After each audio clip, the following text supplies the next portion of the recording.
Bueno, buenas tardes. Vamos a ir arrancando. Todavía hay gente que va entrando a la reunión. Yo la voy a ir dejando entrar pero bueno, ya para no atrasarnos más, vamos a ir empezando. Bueno, para los que no me conocen, yo soy Felipe Calleja, yo soy uno de los profesores del curso de introducción, yo doy el grupo 2. Este miércoles estoy yo encargado del coloquio y por ende pues me toca hacer todos los anuncios iniciales. El primero, ya varios de ustedes lo están haciendo, dejen en el chat el nombre, carnet y el grupo al que pertenecen, por favor, para hacer los controles de asistencia a posteriori.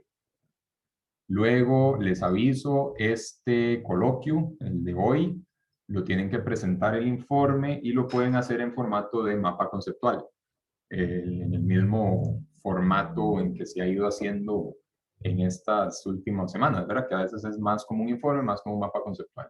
Este de hoy lo pueden hacer como mapa conceptual. Ya hablé con los otros profesores y ya todo el mundo está enterado, para que lo tengan en cuenta. Y bueno, ya sin mucho más atraso, hoy vamos a tener un coloquio muy interesante a cargo de Felipe Alfaro.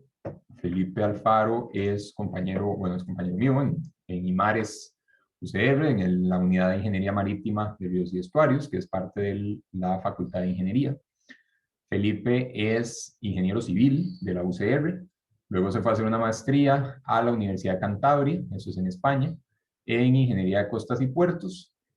Ha hecho cursos relacionados al tema de ingeniería costera y portuaria en Holanda, en México.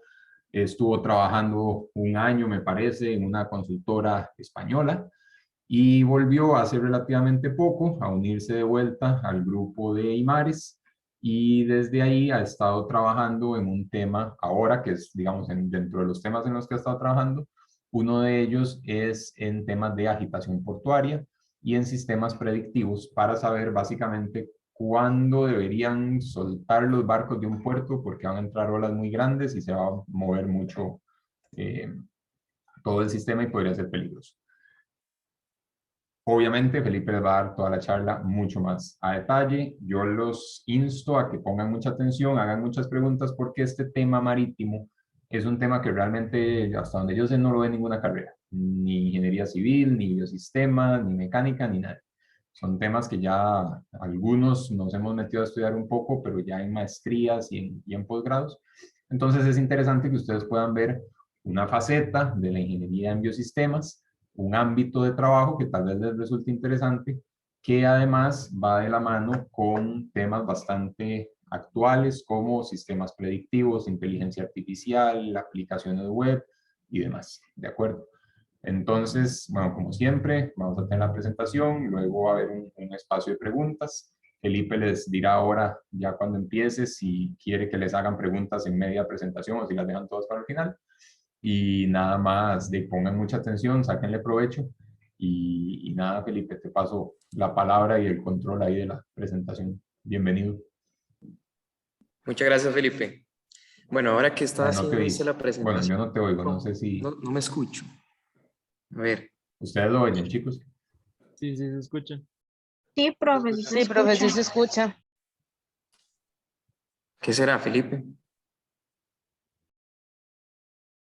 Y ahora sí. Bueno, los demás sí me escuchan.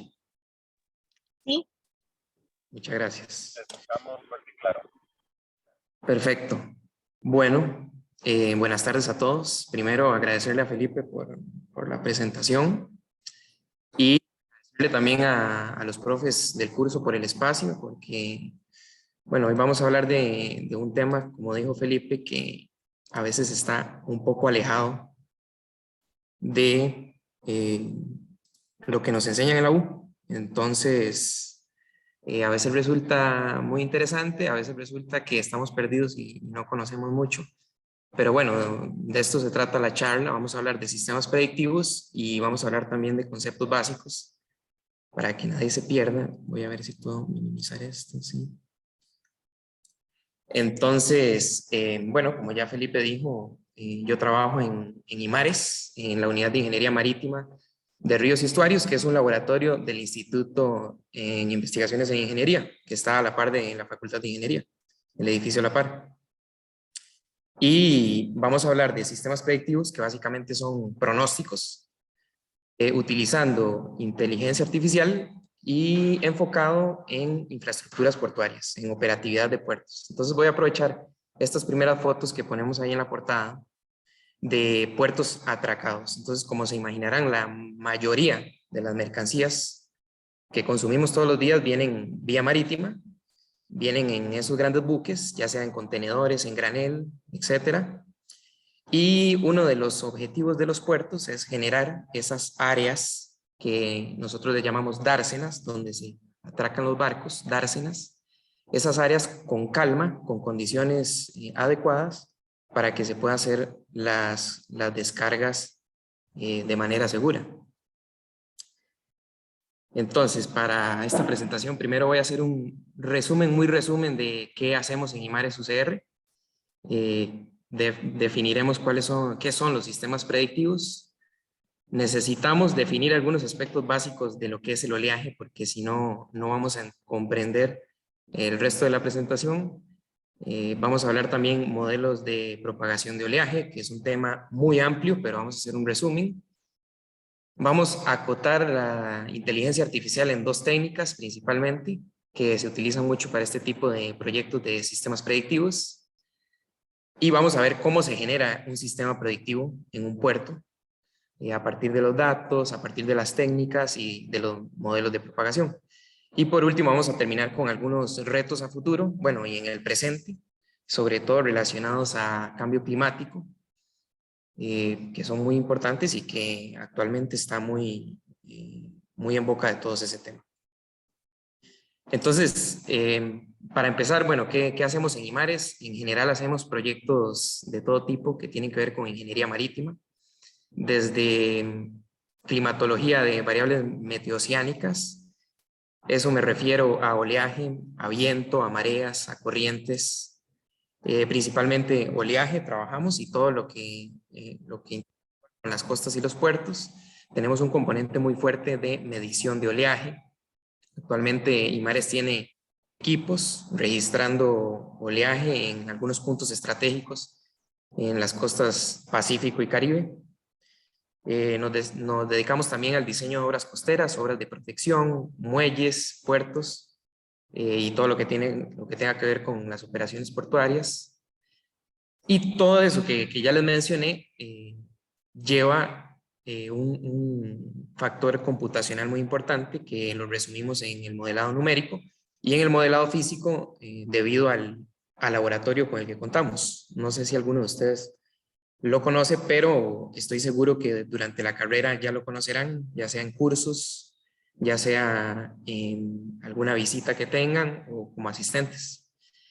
Y también en los últimos años hemos venido trabajando con temas más novedosos como pueden ser las soluciones híbridas basadas en la naturaleza para la protección costera. Costa Rica es un país tropical y la vegetación a la cual nos referimos son los manglares. Es un tema poco explorado desde el punto de vista ingenieril. Sin embargo, parte de nuestros investigadores ha empezado la tarea de registrar ese servicio de protección que nos dan los manglares y la importancia de ellos. Esto también relacionado con todo el tema de cambio climático, porque se vienen crisis muy complicadas y bueno, será necesario buscar soluciones alternativas. Y por último, también tocamos un temita de energías renovables, que también relacionado a todo el tema de cambio climático, a la descarbonización, y ya sabemos que las energías que podemos sacar del océano llevan esa tendencia de energías limpias. Entonces, bueno, acá tengo un video un poco de lo que es IMARES. Es un canal de oleaje para proyectos unidimensionales, principalmente de 55 metros de largo, 2 metros de alto y 1.2 metros de ancho. Y esto que vemos acá es el tanque de oleaje, que se utiliza principalmente para proyectos en 2 dimensiones en el plano, es decir, ya podemos direccionar el oleaje en diferentes direcciones. Ya se podrán imaginar un poco la dimensión del laboratorio, ahora que vieron, bueno, las personas caminando a la par. Entonces tenemos este canal grande de 55 metros y este chiquitito que veíamos atrás es exactamente 1/5 del tamaño de este otro canal. Y como ya se podrán imaginar, se utiliza para modelado físico, para modelos a escala, para representar algunos fenómenos que más adelante vamos a ver un poco. Entonces, la charla la vamos a enmarcar en el tema de sistemas predictivos. Entonces, tenemos que preguntarnos qué son los sistemas predictivos. Bueno, primero hay que entender cuáles son problema básico que queremos resolver. Ya dijimos que una de las funciones de un puerto es generar esa área de trabajo para que las embarcaciones puedan cargar y descargar mercadería de forma segura. Lo que pasa es que por distintos motivos puede ser que a pesar de que tengamos un diseño de un rompeolas, normalmente los puertos constan o incluyen un rompeolas que es el que se encarga de disipar la energía del oleaje. Esto es un ejemplo de Puerto Caldera y el rompeolas sería esta estructura de protección. Normalmente se colocan perpendiculares a la dirección principal del oleaje. Sin embargo, pueden tener cambios de dirección por algunos temas porque el mismo oleaje cambia de direcciones. Lo que pasa es que si existe, dependiendo del oleaje, ya sea porque el oleaje tiene eventos extremos o por un mal diseño de esa obra de protección, puede ser que parte de la energía de ese oleaje choque contra el rompeolas, gire en un proceso que se llama difracción, o sea, se difracta, y aún así llega a los puestos de atraque donde están los barcos. Puede afectar la operatividad del puerto. La operatividad me refiero a todas las operaciones de carga, descarga y todo lo que tenga que ver con las embarcaciones. Entonces, en esta foto podemos ver que el barco pues está en una condición de calma porque tal vez está en un momento en donde el oleaje no está en picos, por decirlo así. Y también vemos que ese barco está amarrado a estas estructuras amarillas que se llaman bitas, es la estructura donde se amarran los barcos. Sin embargo, también se podrán imaginar que un barco de estas dimensiones, cargado de contenedores, cargado de mercadería, es muy pesado y esta tensión que tiene esta cuerda es muy alta y pueden producir diferentes problemas.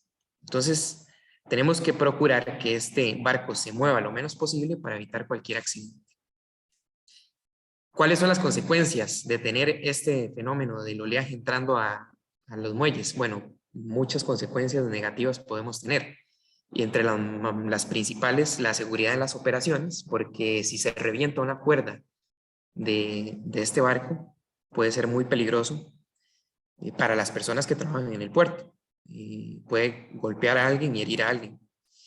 Y también para la seguridad en cuanto a que las mercaderías estén a salvo, que el barco no se golpee y que la vita no se reviente, porque han existido casos, y específicamente en 2017 en el puerto de Caldera, la tensión de una amarra de un buque reventó un pedazo de puerto.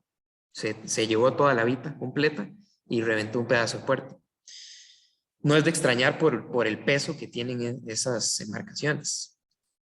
Entonces, como podemos ver de una manera muy simplificada en esa animación, esto es lo que sucede cuando tenemos agitación en ese puerto. El barco puede tensar las amarras y una opción es que se reviente la amarra, otra opción sería que se reviente la vita. Puede también golpearse el barco y también puede herir a una persona. Por eso es que es un tema de mucho cuidado. En adelante voy a hablar mucho del fenómeno de agitación. Esa historia que les acabo de contar del oleaje que entra a los puestos de atraque, ya sea por eventos extremos, la llamamos agitación portuaria. Entonces el principal problema que estamos tratando aquí es la agitación. Volviendo con el tema de sistemas predictivos, bueno, como vemos en este esquema, los sistemas predictivos son una gran parte, un gran tema de los protocolos de respuesta en un puerto ante eventos extremos o eventos que nos dificultan las operaciones en las embarcaciones. Pero también tenemos otro componente importante que es la interacción de oleaje-embarcación. Y aquí quiero poner un ejemplo. Imagínense una lancha pequeña de 10 metros de longitud que está experimentando un oleaje de 1 metro. Entonces ya vamos a experimentar una condición de mucho cuidado porque puede tener problemas en cuanto a que interaccione con ese oleaje de 1 metro. Pero no es lo mismo si tenemos un buque de 200 o 300 metros de longitud, tal vez esa ola de 1 metro poco le va a afectar. Esto en navegación, ¿verdad? Porque a la hora de estar descargando, los umbrales de altura de ola son mucho menores. Obviamente no vamos a estar descargando contenedores con una altura de ola de 1 metro, ¿verdad? Es mucho. Más adelante vamos a hablar un poco de eso. Entonces, los sistemas predictivos se encargan de determinar esas condiciones de oleaje con anticipación. Ya la anticipación me refiero a horas o días, con el objetivo de planificar y aumentar los rendimientos en las operaciones. ¿Por qué los rendimientos? Bueno, imaginen que se viene un evento extremo, tenemos un barco atracado descargando y tenemos que detener todas las operaciones porque esas condiciones de oleaje no nos dejan operar. Incluso tenemos situaciones en donde hay que sacar los barcos del puerto porque podrían golpearse o podrían dañar las mercaderías. Entonces, una forma de aumentar esos rendimientos y mejorar la planificación es mediante sistemas predictivos, es decir, pronósticos. El objetivo de esta charla es entender, por ejemplo, si yo tengo el puerto de Caldera y soy el encargado de las operaciones, yo me pregunto, ¿cómo va a ser el oleaje mañana?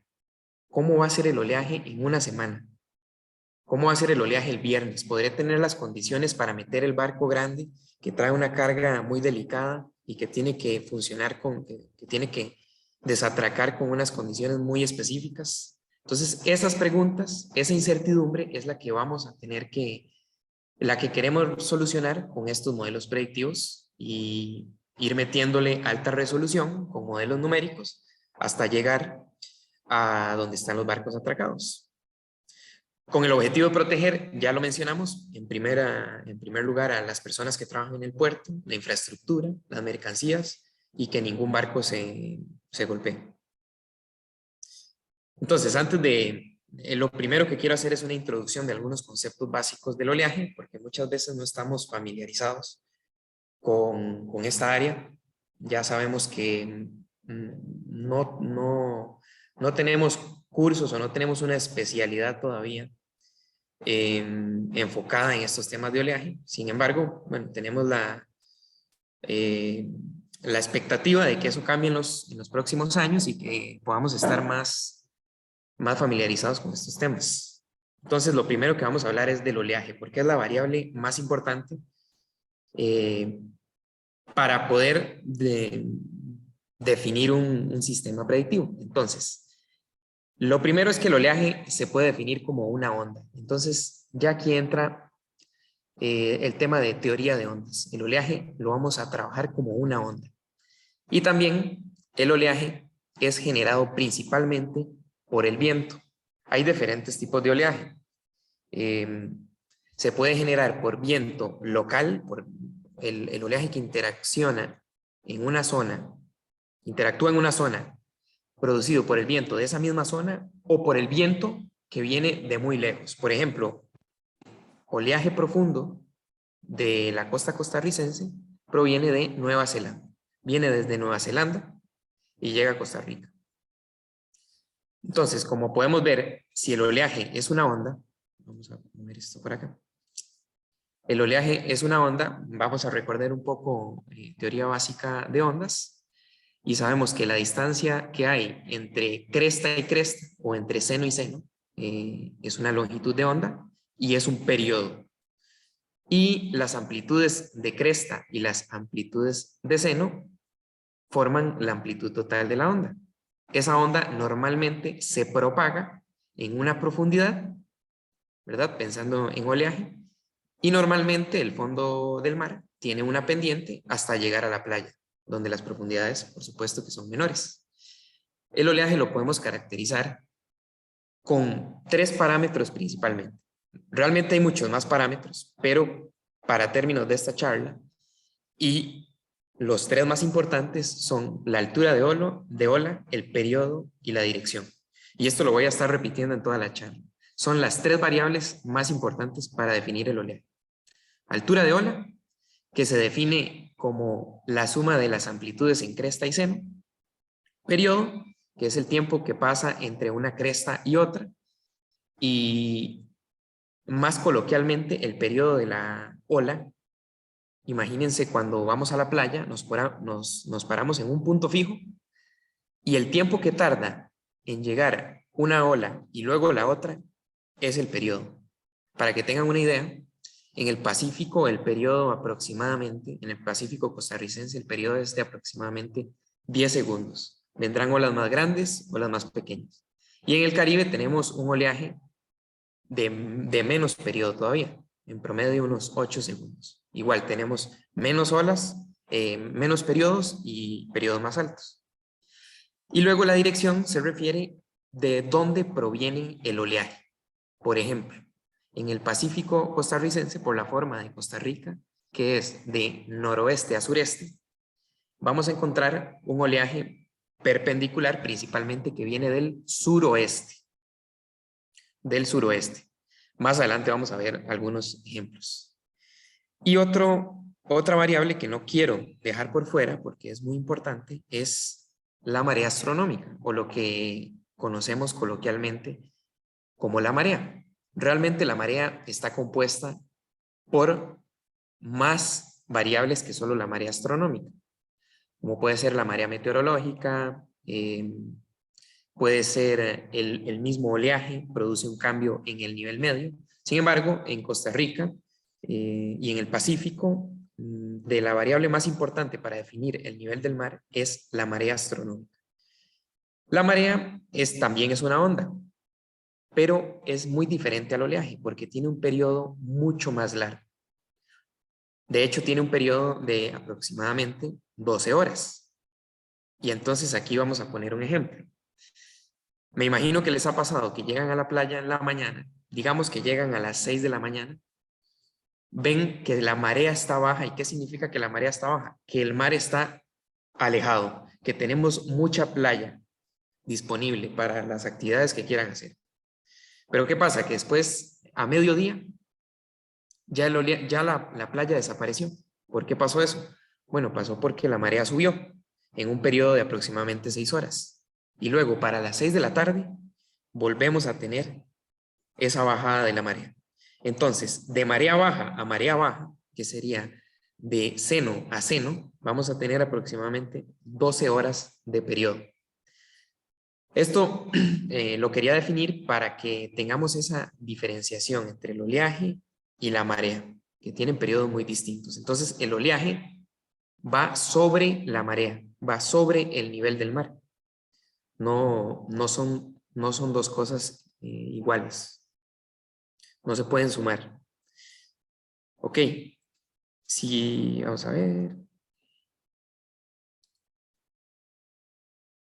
Otro aspecto importante que quería destacar acá es cómo se mide el oleaje, porque muchas veces no es tan fácil imaginárselo.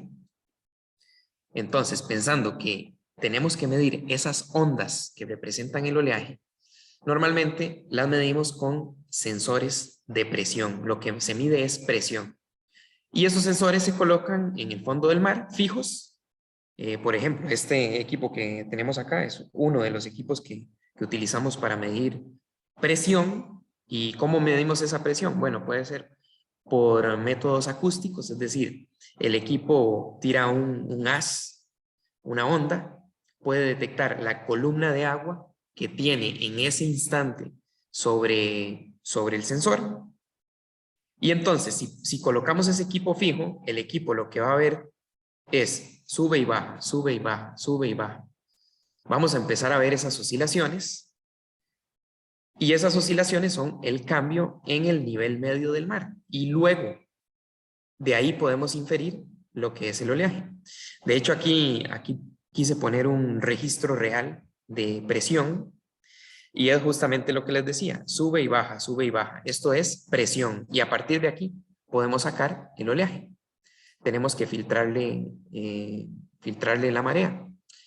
Como pueden ver acá, bueno, en esta onda teórica la vemos centrada sobre un nivel de reposo. Sin embargo, si recordamos, la marea tiene una variación en el tiempo, menos que el oleaje, pero tiene una variación importante.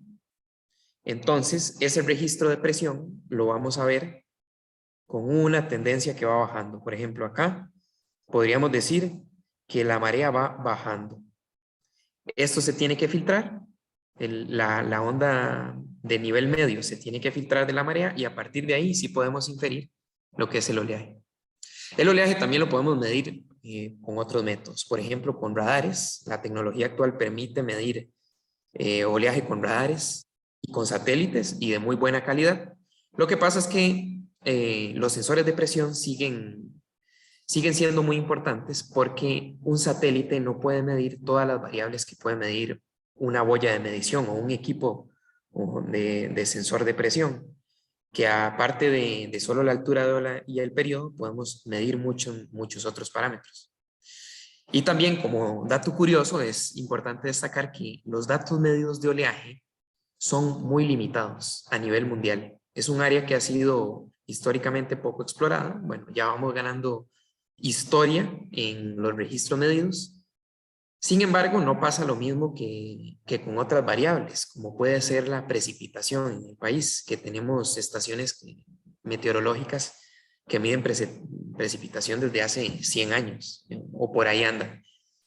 Sin embargo, desde IMARES se ha dado la tarea de colocar equipos medidos y que de paso son la base de los datos que necesitamos para cualquier tipo de proyecto.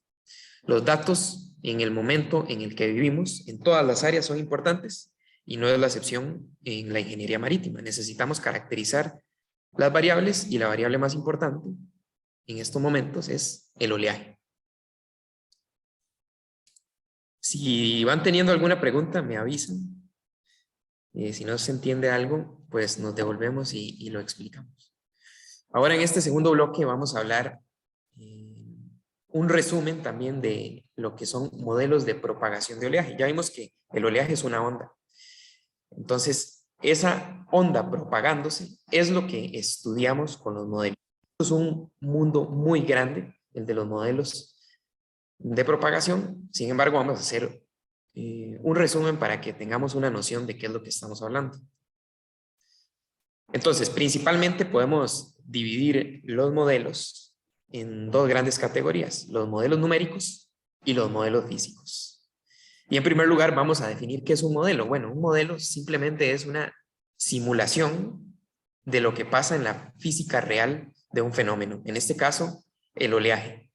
Si vamos a la playa y vemos las olas y las podemos medir, tenemos que tener también la capacidad de poder recrear ese oleaje y obviamente con un rigor científico. Entonces, por ejemplo, en el caso de los modelos numéricos, se tratan de esquemas que resuelven las ecuaciones que rigen la mecánica y la dinámica de fluidos.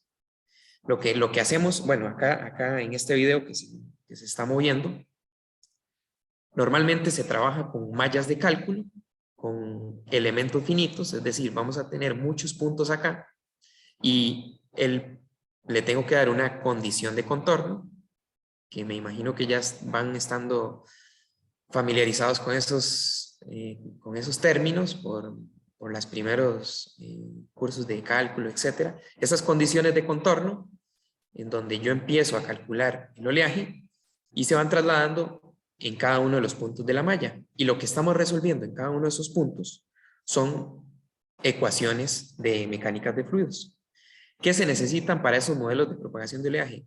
Muchas cosas, pero principalmente vamos a hablar de batimetría, forzamiento y contornos. Batimetría se refiere a la geometría del fondo del mar, a la topografía del fondo del mar. Yo necesito saber cómo es la profundidad y cómo es el fondo del mar, de qué material, etc. ¿Por qué?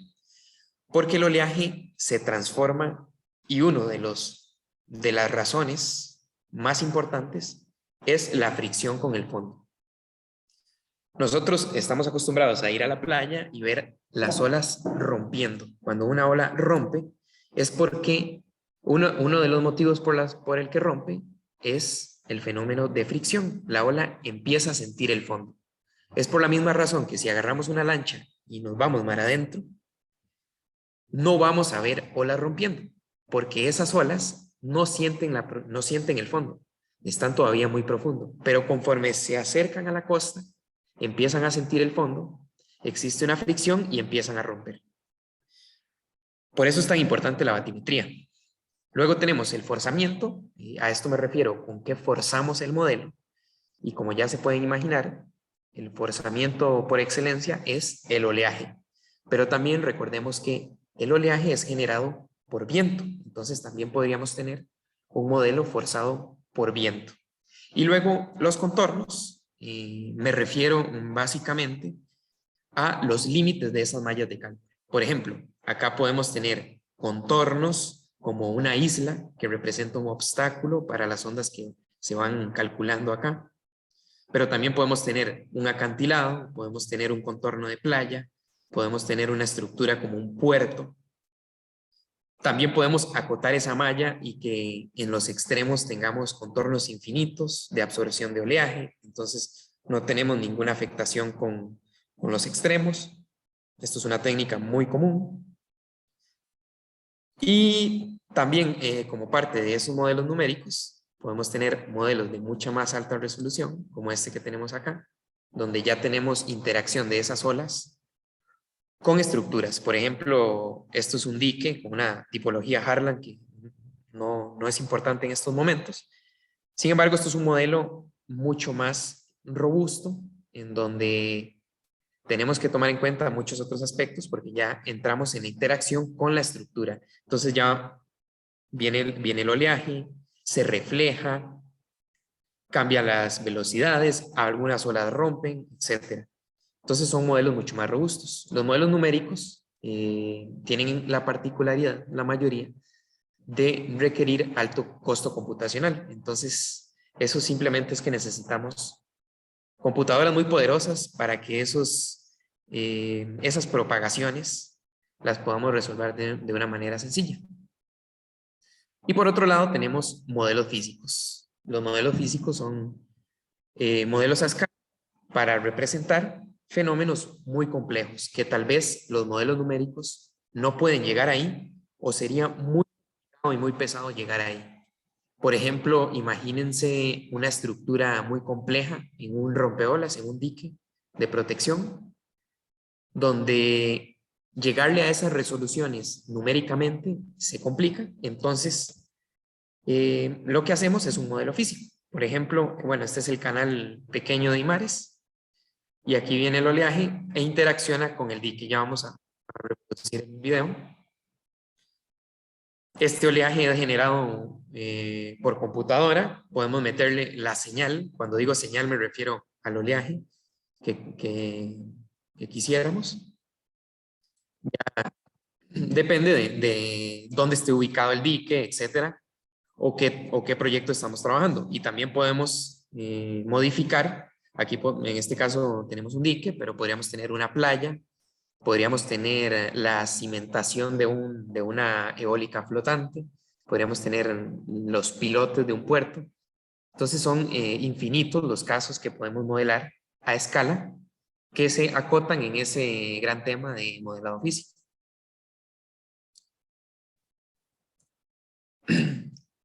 También bueno, a partir de ahora voy a enfocar mucho la charla en modelos numéricos. Y esos modelos numéricos también se subclasifican en otras categorías. Vamos a tener modelos globales, regionales y locales, principalmente. En alguna otra literatura podrán encontrar otros nombres, pero básicamente son estos tres. Vamos a encontrar modelos globales, que son modelos a gran escala, y normalmente requieren resolver todo el globo para tomar en cuenta los contornos, que ya hablamos que eran los contornos, que eran los límites. Entonces, se requiere correr todo el globo para caracterizar correctamente las olas. Me imagino que todos hemos visto estas imágenes satelitales de una tormenta o un huracán moviéndose, y como podrán imaginar también, esos modelos meteorológicos de gran escala, sus trayectorias pueden ser predecibles. Y eso es algo clave para lo que vamos a hablar más adelante. Entonces, nos quedamos con eso en la cabeza, de que los modelos meteorológicos globales muchas veces son predecibles, ¿verdad? Siempre cuando hay una tormenta Vemos las noticias y dicen, el huracán va a llegar a la costa en 3 días con una velocidad de tanto. Esas trayectorias de las tormentas son bastante predecibles. Luego tenemos en menor escala o en media escala modelos regionales, donde ya vamos acotando las áreas y podemos estudiar bahías, golfos o playas muy grandes, etcétera. Y como ya dijimos que, por ejemplo, la fricción, el fondo, afecta mucho el oleaje, cuando pasamos de un modelo global a un modelo regional, cambia el enfoque de resolución de las ecuaciones, porque ya empezamos a experimentar otro tipo de procesos que tenemos que caracterizar y ver cuáles son las ecuaciones que tenemos que utilizar. Y en un tercer nivel tenemos modelos locales, en donde ya tenemos una escala mucho menor, una mucha más alta resolución. Con la resolución me refiero a cada cuánto tengo datos. Por ejemplo, puede ser que en un modelo global yo tengo datos cada 50 kilómetros, porque en profundidades muy grandes, el oleaje tal vez no cambie en un punto que está a 10 kilómetros de otro. ¿Por qué? Porque son profundidades muy altas, las olas no sienten el oleaje, entonces no se ven afectadas. Sin embargo, cuando vamos a escala regional o a escala local, ya la profundidad, la pendiente de una playa, por ejemplo, cambia en cuestión de metros y entonces esa alta resolución, me refiero a que ya tenemos que darle una resolución del orden de metros, de 10 metros, de 50 metros, etc. Porque ya de nada nos vale tener un punto a 1 kilómetro de otro, si estamos hablando de un puerto. Y precisamente esta figura que vemos acá es el resultado de un modelo numérico de agitación de oleaje, que es el que se utiliza para ver cómo afecta el oleaje dentro del puerto. Entonces, aquí vemos muy claramente la función del rompeolas, en donde viene un oleaje, vemos la escala, que el amarillo son olas más grandes, el azul son olas más pequeñas. Vienen las olas, chocan contra el rompeolas, pierden energía, pero siempre hay una energía que se difracta, es decir, que penetra la dársena, y también vemos patrones de reflexión aquí adentro, que son los que podrían afectarnos a los barcos que están atracados. Otra cuestión importante aquí es que, por ejemplo, los resultados de un modelo global alimentan los modelos regionales. Los resultados de un modelo regional alimentan los modelos locales. Por eso es que aquí vemos esta malla aquí cortadísima. Probablemente es porque el resultado de un modelo regional lo tenemos en este punto y podemos comenzar de ahí en adelante, ¿verdad? No nos concentramos en lo que ha pasado anteriormente, siempre y cuando se haya tenido rigor científico, ¿verdad? Y podemos confiar en esos datos y entonces nos concentramos en adelante, en adelante del resultado que nos dio el modelo regional. Muy bien. Entonces, con respecto a la propagación del oleaje, ¿cuál es el problema básico? El problema básico es este que podemos ilustrar en esa figura. Nosotros tenemos un oleaje en el punto A, que puede ser el resultado de un modelo regional, y queremos llevarlo, o de un modelo regional o un modelo global, y queremos llevarlo hasta el puerto, hasta un punto B. Entonces, probablemente tengamos que usar o un modelo regional o un modelo local o un encadenamiento de ambos para llegar a tener resultados en el puerto. También aquí el tema delicado es que las propagaciones de oleaje son muy costosas computacionalmente. Entonces aquí les quise poner un ejemplo. Por ejemplo, imagínense una base de datos de 30 años que tengamos datos cada hora. Eso equivale a más de 260,000 casos. Y cada caso podría tardar ejecutando el modelo numérico del orden de minutos y horas. Así que si ustedes hacen un cálculo rápido, podrán darse cuenta que eso les va a dar meses, incluso años, de que la computadora esté corriendo para resolver esos casos de oleaje. Obviamente, inabarcable. Entonces, ¿cuál es la solución? Bueno, la solución a eso es ejecutar un número reducido de casos. Ojalá que esos casos sean representativos de toda la muestra. Y entonces viene la pregunta, ¿cómo elegimos esos casos? Y la respuesta es con técnicas de inteligencia artificial. Por eso es que resulta tan ventajoso utilizar inteligencia artificial con respecto al tiempo que podemos ahorrar. Entonces vamos a explicar algunos conceptos muy básicos de cómo utilizamos esas técnicas de inteligencia artificial y para qué. En primer lugar, tenemos que considerar algo que ya hemos mencionado en la charla y es los datos. Cualquier algoritmo de inteligencia artificial o de machine learning se alimenta de datos. Entre más datos mejor, pero esos datos tienen que ser de calidad. Porque de nada me sirve meterle a un modelo muy avanzado de inteligencia artificial unos datos que no son verdaderos o que tienen mucho error. Porque lo que vamos a estar es propagando ese error y en nuestro resultado final nos va a dar mal. Y luego viene la pregunta de cómo caracterizar un clima. Bueno, aquí tenemos que recordarnos lo que nos decían en la escuela y en el colegio de cómo se caracteriza un clima. Y un clima son las condiciones meteorológicas en un sitio específico, en un periodo muy largo de tiempo. Y a veces nos hablaban de 20 o 30 años. ¿Y cuál es la lógica de eso?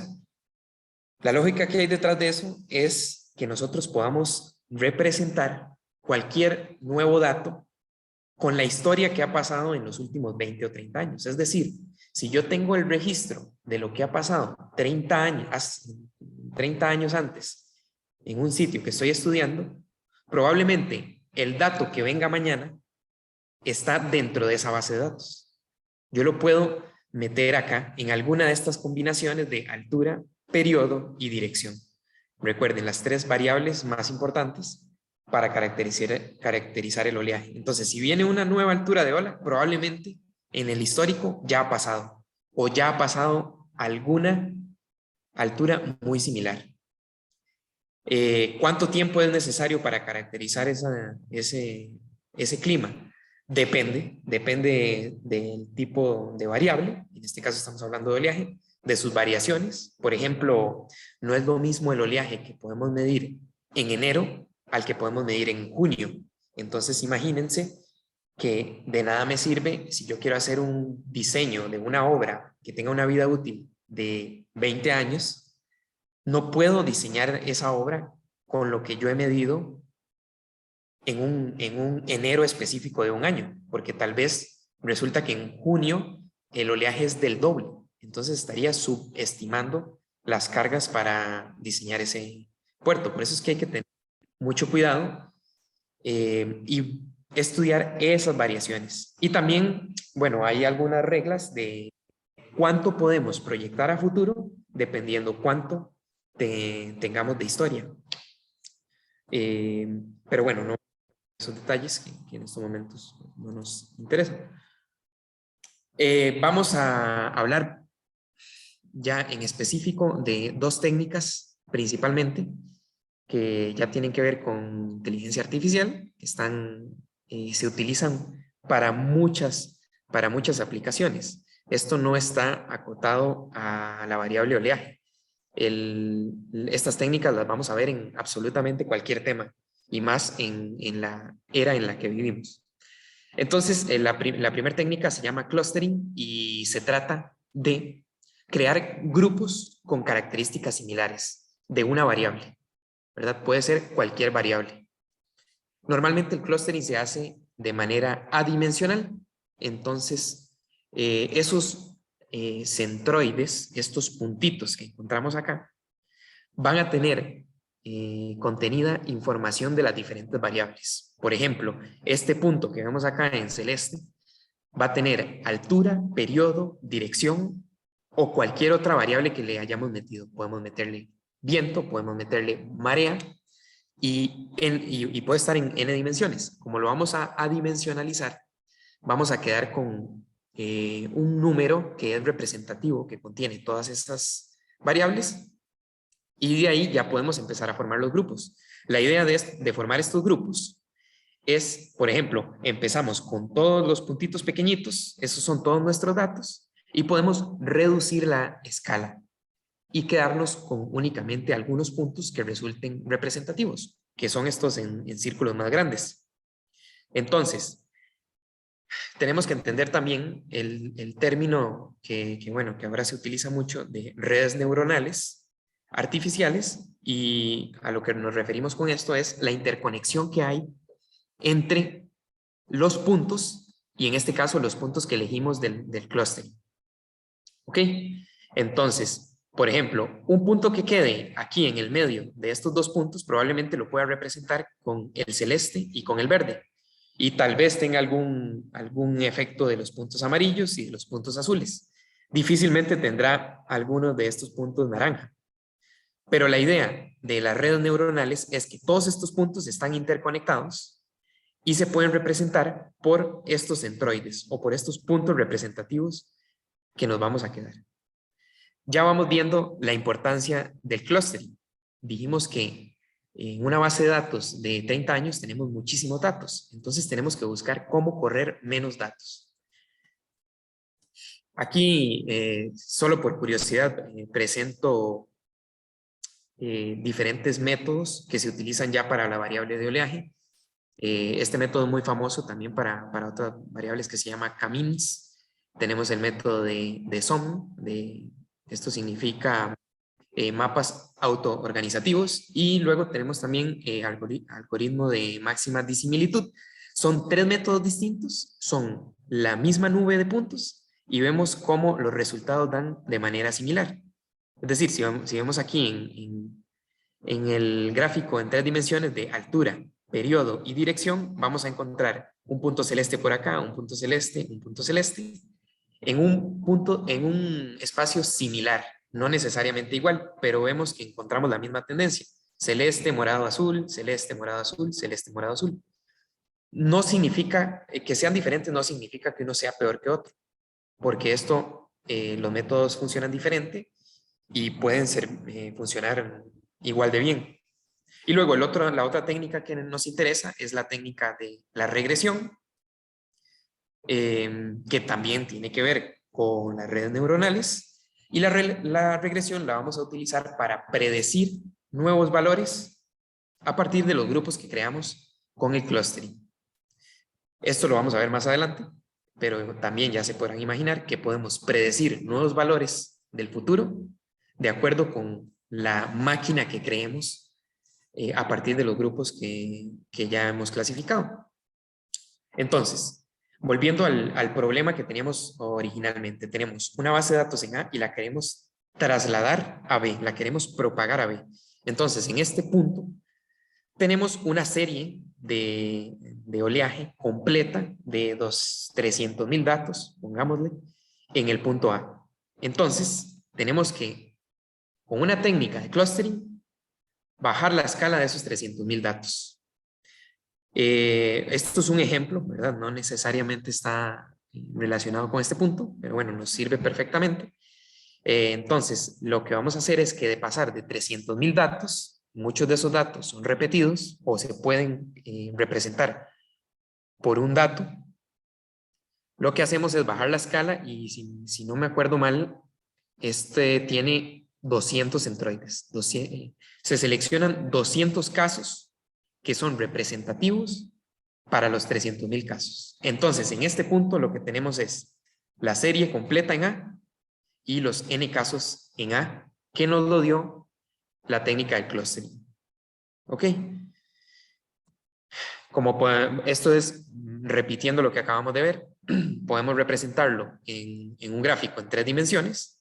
Y, por ejemplo, un punto en esta gráfica en 3 dimensiones representa una única altura de ola, un único periodo y una única dirección. Los puntos negros son la totalidad de los puntos, los 300,000 datos. Y nos vamos a quedar con la nube de los 200 datos, que ahora van a ser representativos. El clustering me permite que la nube de 200 datos me sea representativa para los 300,000 datos. Y eso es muy útil en cuanto a costo computacional. Ok, seguimos con nuestro problema. Entonces vamos a pasar. Nuestro objetivo es trasladar la información de oleaje del punto A al punto B. Y aquí metemos lo que hablamos antes de los modelos numéricos. Recordemos, en el punto A tenemos la serie completa y los n casos que elegimos. Ahora, como ya no tenemos 300,000 datos y ahora tenemos 200 datos, ya podemos darnos ese lujo de propagar esos 200 casos, que si están en el orden de horas, ya no nos van a tardar meses corriendo. Entonces ya nos pueden tardar, bueno, algunas horas, algunos días, algunas semanas, pero es mucho más abarcable que correr 300,000 datos. Una vez que obtenemos los resultados en el punto de interés, que puede ser un puerto, en el punto B, entonces ya tendríamos los resultados de esos n casos. Entonces, ubicándonos espacialmente, en A tenemos la serie completa y los n casos. Y ahora, resultado de la propagación, tenemos los resultados en B. Si vemos esta estructura, yo me imagino que ya alguno de ustedes descubrió que esto se parece a una regla de 3. Tenemos la serie completa en A y los n casos en A. Y gracias a modelado numérico tenemos los n casos en B. Entonces yo podría descubrir la serie completa en B. Antes de pasar a entender cómo encontramos esa serie, tenemos que definir el término cuadro de interpolación. El cuadro de interpolación lo vamos a determinar a partir de los n casos en A y los n casos en B. Y el cuadro de interpolación se refiere a la matriz o a los factores que relacionan cómo se propagan las olas de A a B. Imaginémonos, hemos venido hablando en 3 dimensiones, de altura, periodo y dirección, y se pueden meter n dimensiones, pero simplifiquemos más y pensemos solo en altura de ola para explicar qué es ese cuadro de interpolación. Entonces, imaginemos que tenemos un modelo global que nos da una ola de 2 metros aquí en la entrada del Golfo de Nicoya. Hacemos la propagación numérica y en el punto B, el resultado del modelado numérico nos da 1 metro. Entonces, en A tenía 2 metros, ahora en B tengo 1 metro. Entonces, yo ya sé que la relación entre A y B es 0.5. Si en el futuro viene una ola de 2 metros, igual, ya yo no corro el modelo numérico, porque yo ya tengo el factor, el cuadro de interpolación. Entonces me empiezo a ganar tiempo, porque ahora con la máquina que construí, llamada cuadro de interpolación, yo ya no tengo que modelar numéricamente. Yo ya tengo toda esa información del modelado numérico contenida en el cuadro de interpolación. Y eso nos va a ayudar a ganar muchísimo tiempo. Ahora, con esa regla de 3, bueno, no es tan fácil como multiplicar y dividir. Obviamente, la gracia es utilizar la técnica que vimos de la regresión con redes neuronales, porque tenemos muchas variables involucradas. En este caso 3, pero pueden ser n variables involucradas. Entonces, con la serie completa en A y el cuadro de interpolación, es decir, esa máquina que yo ya creé, podemos encontrar la serie completa en B. Me devuelvo aquí un momento para ver este detalle. Teníamos una serie temporal desde el 85 hasta el 2020. Imagínense, esos son 35 años, ¿sí? 15 y 20, 35. 35 años y al final encontramos una serie temporal en B de 35 años sin haber propagado los 35 años. Solo ejecutamos 200 casos que eran representativos, que los sacamos con métodos de clustering. Y los reconstruimos, hicimos la predicción con el método de regresión de redes neuronales. Ahora, aquí quiero que observemos, porque tenemos un cuadro de interpolación que ya es una máquina específica a esta propagación de A a B. Entonces, cualquier serie que yo meta en A, con el cuadro de interpolación, yo podría encontrar una serie en B. En este caso utilizamos una serie histórica del 85 al 2020, pero podríamos pensar en el futuro. Tal vez ya ahora yo no voy a meter aquí un histórico. La máquina la creé con el histórico, con los 35 años de historia. Pero ¿qué pasa si ahora un modelo global me da el pronóstico para mañana o para la siguiente semana? Mi cuadro de interpolación sigue sin modificarse y tiene la información contenida de toda esa historia de 35 años. Entonces yo podría encontrar el pronóstico en B sin propagar nuevos casos, porque yo ya tengo construida mi máquina que se llama cuadro de interpolación. Entonces, eso es lo que nos da como resultado el sistema predictivo. Esa misma lógica. Ya les conté que los modelos globales que modelan variables meteorológicas a nivel global, por ejemplo, las tormentas, los huracanes, el viento, tienen trayectorias muy predecibles, muy predecibles. Nosotros podemos saber cómo se va a mover mediante satélite esa tormenta. Recordamos que el oleaje se genera por viento. Entonces, ese pronóstico de viento o de tormenta, yo lo puedo utilizar como forzamiento para un modelo global, y ese modelo global me va a generar olas del futuro, porque yo estoy utilizando el pronóstico del viento de la semana siguiente. Y como nosotros ya tenemos nuestra máquina que se llama cuadro de interpolación, ¿verdad? Y teníamos que una serie en A, cualquier serie en A, más el cuadro de interpolación que relaciona que nos dice la relación que hay de A a B, nos da la serie en B. Entonces, ¿qué pasa si no metemos un histórico y ahora metemos un pronóstico de un modelo global? Pues si utilizamos ese pronóstico y el cuadro de interpolación, podemos encontrar el pronóstico en B. Y entonces, volvemos al problema inicial que teníamos en la charla, y ya podemos decirle al capitán del puerto, yo le puedo decir a usted cómo va a ser el oleaje la próxima semana. Y usted va a poder decidir qué hace con sus embarcaciones. Si le dice a aquella persona que traía una embarcación con una carga muy delicada, que meta el barco ahí o no, o mejor vaya a otro puerto en esos días y después venga a mi puerto, para no perder tiempo y para no arriesgar la seguridad ni de las personas ni la integridad estructural del puerto. Bueno, eso es lo que quise resumir acá con algunas aplicaciones relacionadas que podemos hacer con modelos predictivos o con pronósticos. Por ejemplo, este caso que les acabo de explicar de operatividad portuaria, es decir, todas las operaciones que hace el puerto, que atraca un buque, que se descarga, que las grúas pueden funcionar sin ningún problema. Pero también podríamos pensar en otro tipo de aplicaciones, como por ejemplo la planificación de construcciones. Y para que nos lo imaginemos, esto es un rompeolas, un rompeolas de materiales sueltos.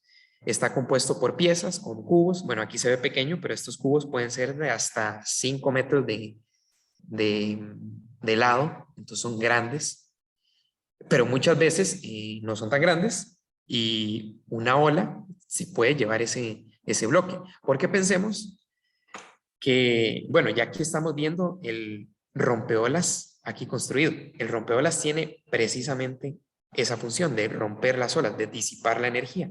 Entonces, en algún momento no existía rompeolas ahí y había fuerte oleaje. Entonces, nosotros podríamos predecir cuáles son las mejores épocas para construir un rompeolas, y además de eso, ya cuando esté en construcción, podríamos dar un pronóstico de horas o de días para resguardar la seguridad de las personas que trabajan, de la colocación de los bloques y que no venga una ola y destruya todo el rompeolas que teníamos construido. Y también se puede utilizar para mantenimiento de obras marítimas. Normalmente, el monitoreo de los puertos tenemos que hacerlo mediante buceo, y también las condiciones de buceo, si están muy complicadas, lo mejor es trasladar esas operaciones, ese plan para otra fecha en donde esté mejores las condiciones. Y bueno, como resumen general, cuando hablamos de sistemas predictivos, hablamos de pronósticos y el objetivo es que a partir de modelos globales, que sí podemos tener pronósticos, podemos llevarlo a más alta resolución y tener resultados locales. Y también otra cosa que quiero que nos llevemos de acá es el costo computacional, lo complicado del costo computacional.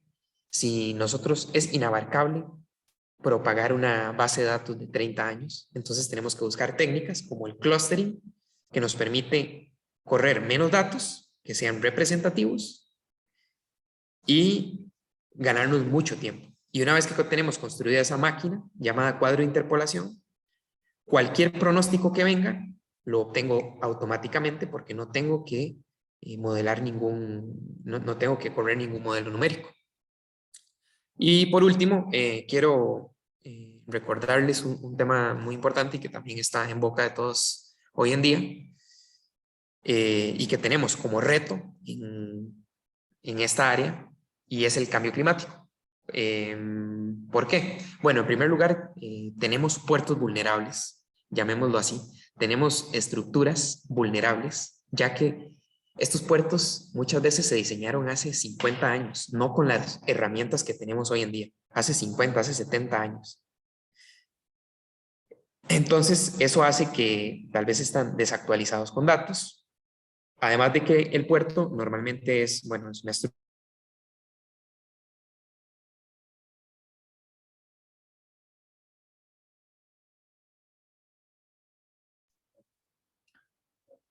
¿Vieron a Felipe? ¿Ustedes también?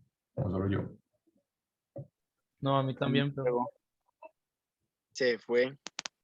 Es que él está desde la U, no sé si será que se le quedó sin, no sé, se habrá ido la luz o internet o algo. Denme un segundo para escribirle y ya, ya casi vuelvo.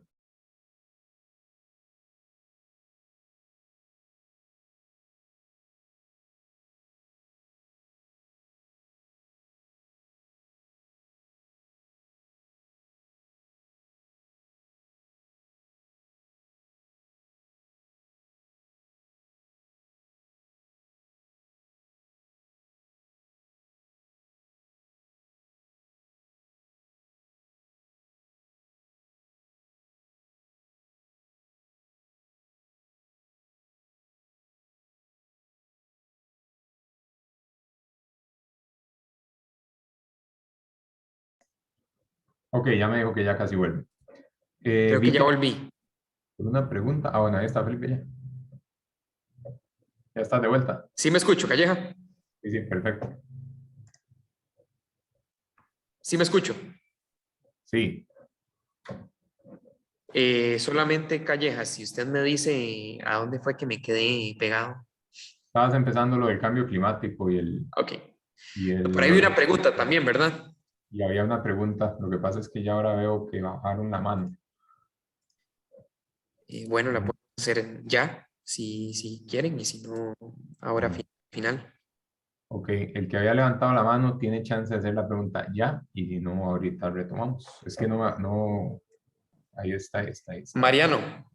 Eso. Mariano José. Hola, digamos, yo tenía una pregunta y era con respecto a los sistemas predictivos de doblaje, que si ellos cuentan con alguna desventaja. No sé si ya la mencionó, pero que quería saber sobre eso.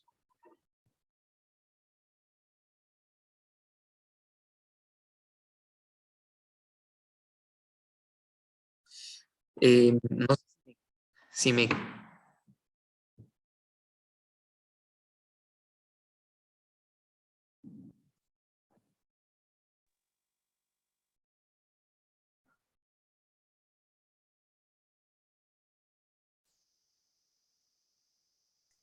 Volvió a pegar, ¿verdad? Sí, creo que se volvió a pegar.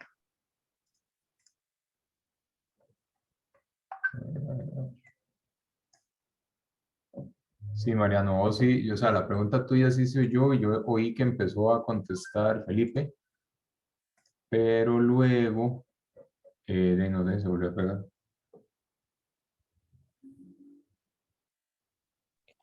Profe, una pregunta.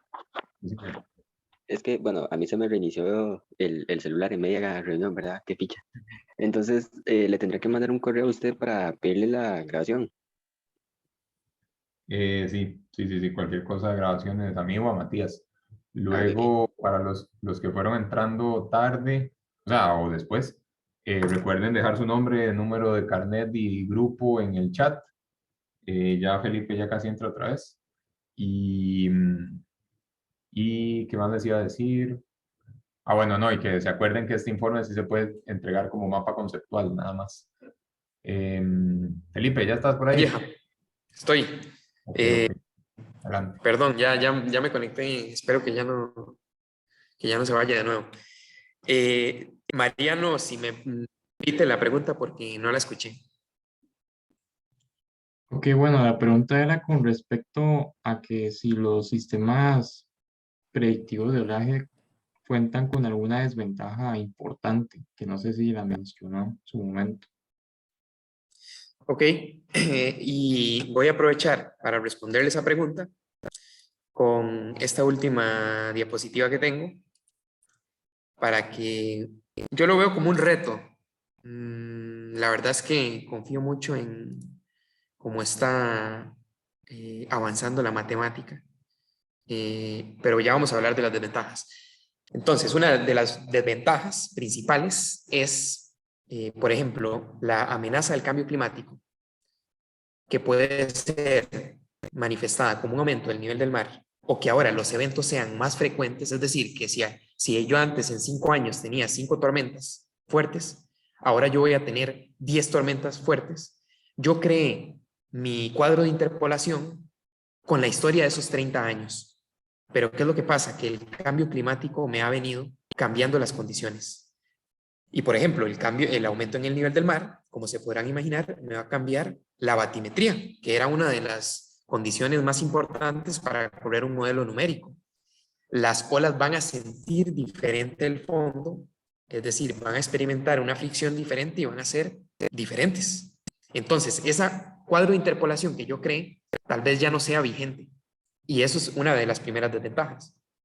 Entonces, como gran reto actual, tenemos el desarrollo de nuevas técnicas que incluyan esas variaciones del cambio climático. Eso sería una primera desventaja. Segunda desventaja, bueno, que tal vez no es una desventaja, pero sí tenemos que tener algo claro, y es que los pronósticos se actualizan cada día. Tal vez yo hoy puedo utilizar el pronóstico de para dar el resultado hacia una semana, pero cada día lo puedo actualizar, porque así como poníamos el ejemplo del huracán, a veces tenía planeado el huracán llegar a la costa tal día, pero resulta que se desvió. Entonces, ese tipo de cosas las podemos ver desde el punto de vista del pronóstico, mientras que la amenaza del cambio climático la vemos desde el punto de vista de la máquina. Y luego, otra desventaja que puede tener, o sea, el sistema predictivo como tal, si está bien construido, no tiene problemas. El tema es construirlo bien. Otra desventaja sería con respecto a los modelos numéricos. Tenemos que ser muy rigurosos con los modelos numéricos. Normalmente esos modelos se calibran y se validan con mediciones. Yo no puedo confiar 100% en lo que me están resolviendo las ecuaciones, porque hay muchos contornos y muchos factores que no estoy tomando en cuenta en un modelo teórico. Entonces, siempre tenemos que, si no, lo que estamos haciendo es propagando el error. Entonces, ¿cómo dejamos de propagar el error?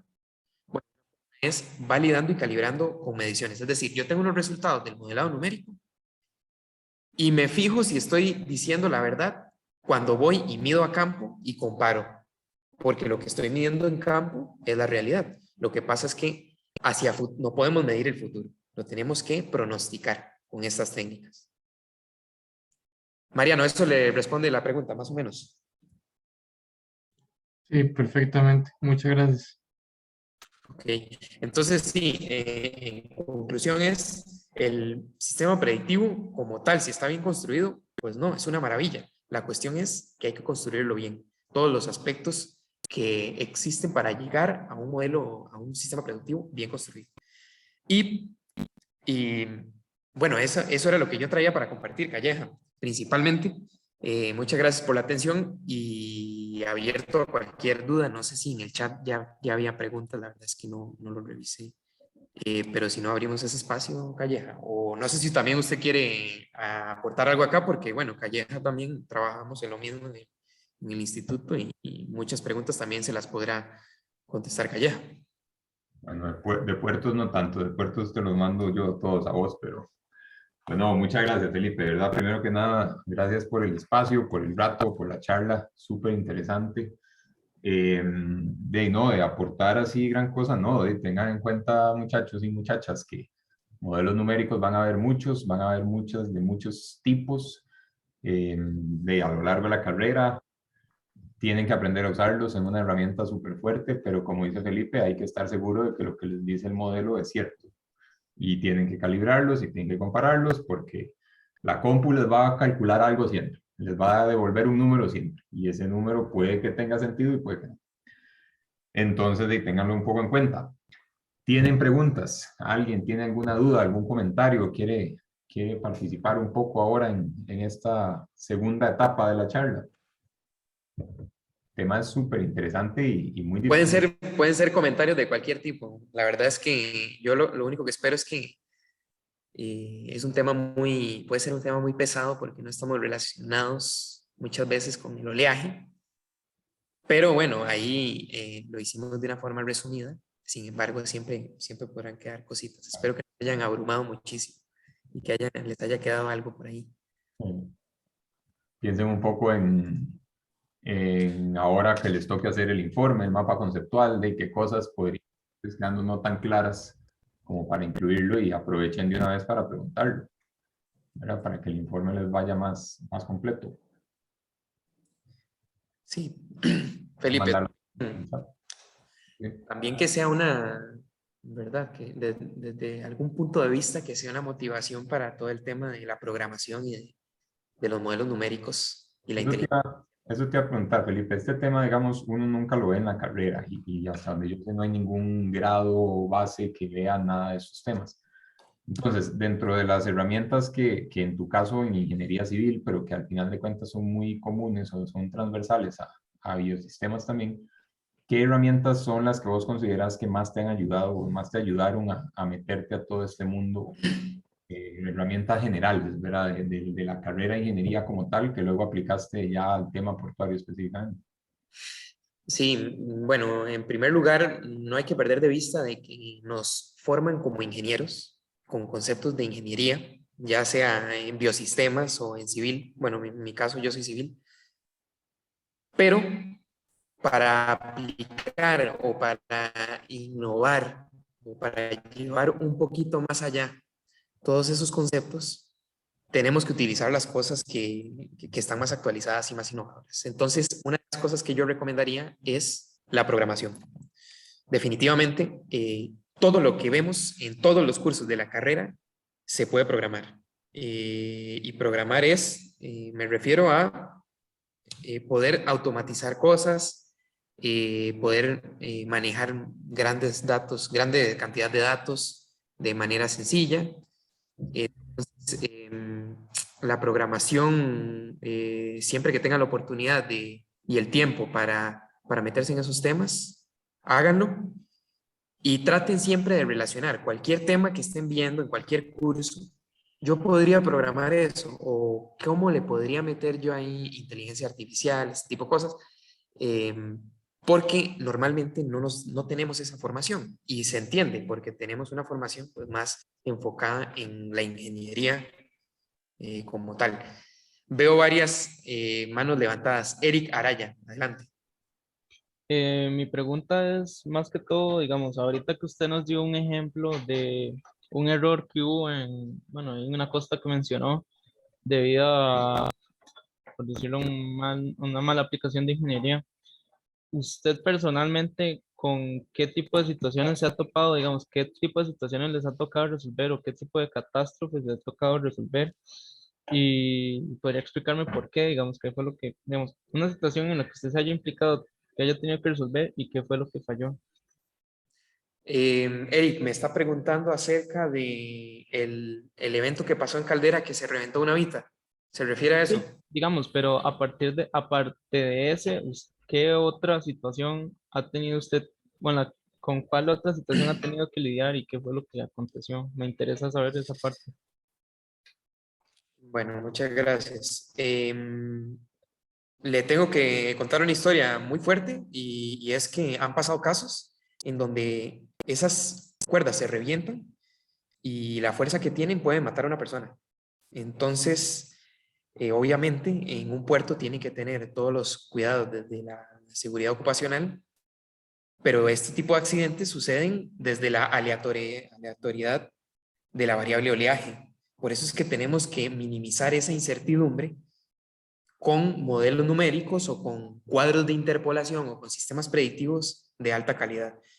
Y bueno, eso es de las cosas más graves. Hace poco también, recuerdan un caso en El Salvador, creo, en donde se cayeron unos contenedores. Bueno, no recuerdo precisamente qué pasó ahí, pero eso mismo ha pasado en temas de navegación, en donde las condiciones de oleaje pueden golpear un barco y botar contenedores, o botar unos carros también, unos carros lujosos también que hace poco se habían caído al mar. Tampoco me acuerdo cuál es la razón, pero completamente podría pasar con el oleaje interactuando con una embarcación. Y Felipe, Eric, eso le resulta. Sí, que también muchachos y chicas, piensen, por ejemplo, cada vez que hay estos eventos de oleaje, aunque no lleguen a romperse amarras y matar gente, vean cuando las noticias, por ejemplo, las olas se meten a la calle en Caldera, ahí en el pedazo en el que la calle se acerca más a la playa y de pronto entonces hay que cerrar el tránsito. Cada minuto que un barco de estos que viene a dejar productos se tiene que quedar ahí afuera del puerto porque hay demasiado oleaje, eso le cuesta al país miles de dólares. Las carreteras que de pronto se cierran, edificios que se caen, ¿verdad? No necesariamente llega a ser ningún escenario tan trágico, pero sí te bloquea un poco el sistema productivo y de entrada y de salida de bienes y servicios y es fatal, ¿verdad? Lo terminamos pagando todos por de pronto haber tenido un barco en el momento equivocado o no haber sabido organizar bien toda esa gestión, que eso también es ingeniería, ¿verdad? Es lograr poder acomodar las cosas de la forma más eficiente, ¿verdad? Entonces sí que es muy necesario, ¿verdad? Estas herramientas. exacto. Bueno, Eric, no sé si tiene alguna otra pregunta o... No, gracias. Perfecto. Fabián Jiménez, adelante. Hola, ¿qué tal, Felipe? Lo primero, agradecerle también. Yo soy profesor de Inter también, entonces agradecerle. Estuvo muy interesante la charla. Mi pregunta más que todo iba relacionada a, por ejemplo, cómo se podría simular también el efecto que tienen los manglares, ¿verdad? Sobre la propagación energética que tiene en las olas, ¿verdad? Porque se ha mostrado que lugares donde se ha cortado manglar, ¿verdad? Son susceptibles a daños o erosión, ¿verdad? En esas partes costeras. Entonces yo no sé si lo mencionaste, si también se podría modelar a través de algún método numérico o si más bien por métodos físicos. Fabián, gracias. Absolutamente, es un tema que está muy relacionado con todo lo que tiene que ver con modelos numéricos. De hecho, les cuento que mi tesis de la maestría fue de soluciones híbridas, de disipación de oleaje por vegetación. Y absolutamente, se puede utilizar en modelos numéricos y en modelos físicos. De hecho, yo hice un montaje numérico de un ensayo de laboratorio. Entonces se iba a comparar ambas resultados. Lo que pasa es que hay que entender que en el tema aquí yo hice un resumen muy corto, ¿verdad? Pero los modelos numéricos también tienen subcategorías en donde yo utilizo cierto modelo numérico para resolver cierto fenómeno. Al inicio que mostraba un modelo en el perfil, que la ola interactuaba con el muelle, pues ese tipo de modelos que se llaman BOF, que eso es Volume of Fluid, que es bueno, es de los más avanzados. Sin embargo, hay más avanzados todavía, como los modelos FOAM. Modelos normalmente se utilizan para la interacción con vegetación. Y es muy importante eso que dice usted de los modelos físicos, porque muchas veces esas formulaciones, recuerde que el modelo numérico lo que hace es resolver ecuaciones, pero esas ecuaciones tuvieron que haber salido de algún lugar. Los factores que acompañan esas ecuaciones normalmente vienen de pruebas de laboratorio o de mediciones de campo. Por eso es que se tiene que trabajar en conjunto el modelo físico y el modelo numérico. Y sí se pueden hacer con modelo numérico. Calleja, no sé si quiere agregar algo de eso, y no sé si Fabián le respondo la pregunta. Obviamente es muy amplio porque no hablo mucho de ese tema, pero claro que se puede. No, claro, sí. Muchísimas gracias. Perfecto. Muy bien. Sí, no, yo por mi parte, no, un poco, o sea, como decís, hay toda una gama grande de tipos de modelo numérico, algunos muy sencillos, ¿verdad? De que donde el manglar podría simularse como un coeficiente de fricción, hasta los más complejos, donde ya toman en cuenta qué le va pasando a la partícula del agua, cómo se mueve entre las raíces y todo. Ahí está un poco el reto, ¿verdad? Saber cuál usar, cómo usarlo. Y todo también muchas veces depende de la escala, ¿verdad? Tal vez para lo que yo necesito encontrar hoy no me tengo que poner muy técnico y mañana sí voy a necesitar algo de mucho más potencia, ¿verdad? Pero no, súper bien. Mariano, ahí tiene mano levantada atrás. Sí, me surgió una pregunta que tal vez es algo un poco del tema, pero ¿los sistemas predictivos pueden tener alguna aplicación para la prevención de los tsunamis? Ok, bueno, es buena pregunta también. Más o menos, más o menos. Nosotros podemos estudiar los tsunamis con otro tipo de modelos numéricos. No son diferentes al oleaje porque el tsunami es una onda con un periodo muy largo. Entonces no entra en la categoría de oleaje. Y podemos propagar en modelos globales, por ejemplo, cómo se propaga un tsunami. Ahora, lo complicado de eso que usted me está preguntando, que es una excelente pregunta, es de dónde viene el forzamiento, porque, por ejemplo, para oleaje, que hablamos en la charla, viene de modelos meteorológicos, de viento, de presión atmosférica, de temperatura. Lo que pasa es que muchas veces el tsunami lo genera o un terremoto, y es más difícil predecir un terremoto.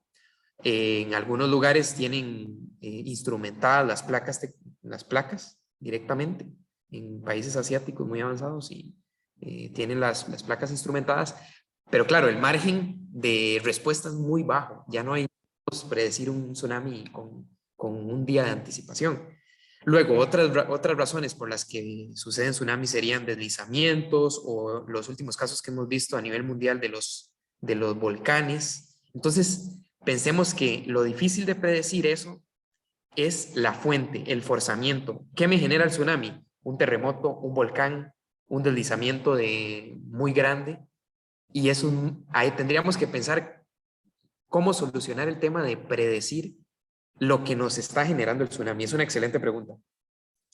Entonces, la respuesta es que es muy difícil. Es muy difícil, pero sí podemos saber, por ejemplo, aquí en Costa Rica sabemos si ocurre un terremoto en algunas de estas, bueno, las islas que están cerca ahí de Nueva Zelanda, podría haber un riesgo grande de tsunami acá. Y podríamos hacer alerta unas horas, pero no de días, muy difícil. Mariano, no sé si eso le responde la pregunta. Ok, muchas gracias. Sí me lo han respondido por ese caso. Con gusto. Calleja, no sé si quería agregar algo de ese tema. De ahí no, poco, es que como lo decís bien, en el caso de tsunami, claro, el evento que lo genera es muy puntual y hasta donde yo entiendo todavía no es predecible, ¿verdad? Un terremoto no sabes dónde va a darse, ¿verdad?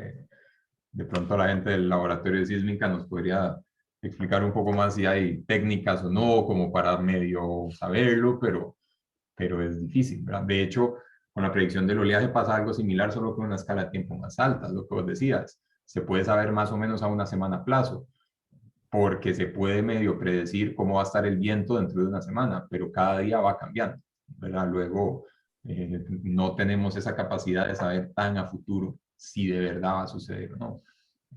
Especialmente también, bueno, con el oleaje cambia porque estamos hablando con zonas lejos, pero es como lo que sucede con el pronóstico del tiempo, ¿verdad? Si nos dicen de aquí a una semana va a llover, nos morimos de risa todos, ¿verdad? Que va a estar sabiendo alguien si dentro de una semana va a llover en Costa Rica, ¿verdad? Probablemente sí, porque siempre llueve, pero es complicado, ¿verdad? Pero es parte de los retos que hay, ¿verdad? Para eso hay que meterse. Todos los que les interese esto, métanse, porque se necesitan muchas más cabezas pensantes programando y encontrando ahí soluciones a los problemas de ahora, ¿verdad? Sí, No sé si y alguien más tiene alguna pregunta. Ah, sí, perdón, Felipe.